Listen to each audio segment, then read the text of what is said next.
প্রতিটা মেয়েই কিন্তু বিয়ের আগে থেকেই ঘর গোছানোর কাজটা কিন্তু জেনেই থাকে। তার ঘরটা হলো তার কাছে স্বর্গের মতো হয়। বিয়ের আগে যেমন বাপের বাড়িতে তার একটা নির্দিষ্ট ঘর থাকে, সেই ঘরটাকেও যেমন সাজাইয়ে সুন্দর করে রাখে, শ্বশুরবাড়িতে এসেও তার বেডরুমটাকে কিন্তু সেইভাবেই সে সাজিয়ে রাখার চেষ্টা করে। আমার কাছে আমার বেডরুমটা স্বর্গের মতন। যতই ছোট হোক, যতই টিনের হোক, সেটা কিন্তু স্বর্গের থেকেও সুন্দর বেশি। কারণ এই ঘরে আমার অনেক শান্তি আছে।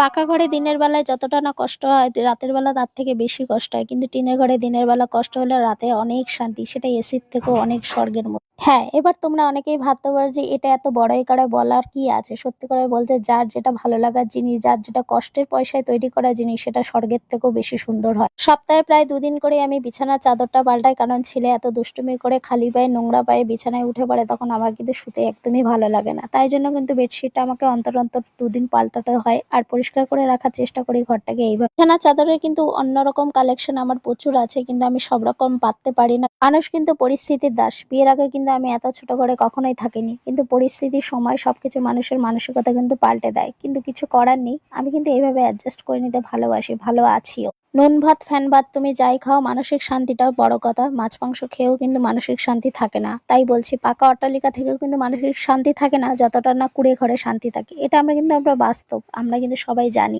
হয়তো তোমার স্বামী বিশাল বড় চাকরি করে, তুমি হয়তো মানসিক শান্তিতেও নেই। হয়তো আমার বর রাস্তায় বসে কিছু ফুটপাতে বিক্রিও করছে, তাতেও কিন্তু আমার মানসিক শান্তি অনেক। সব থেকে বড় কথা, মন মানসিকতা বড় হওয়া দরকার, ভালো থাকা দরকার, অপরকে হেল্প করা দরকার, যে স্ত্রীকে সম্মান দেওয়া দরকার, সেগুলো সব থেকে বড় ম্যাটার করে। আমার হয়তো সাজ পোশাক অনেক আছে, কিন্তু আমার মানসিক শান্তি নেই। আর অন্যদিকে আমার হয়তো সাজ পোশাক কিছুই নেই, কিন্তু আমার মানসিক শান্তি অনেক। আমাদের সাথে কথা বলতে বলতে আমার কিন্তু ঘরের বিছানা চাদর পাতা হয়ে গেল। আর আমার ঘরটাকে কেমন লাগছে অবশ্যই কিন্তু কমেন্ট করবে।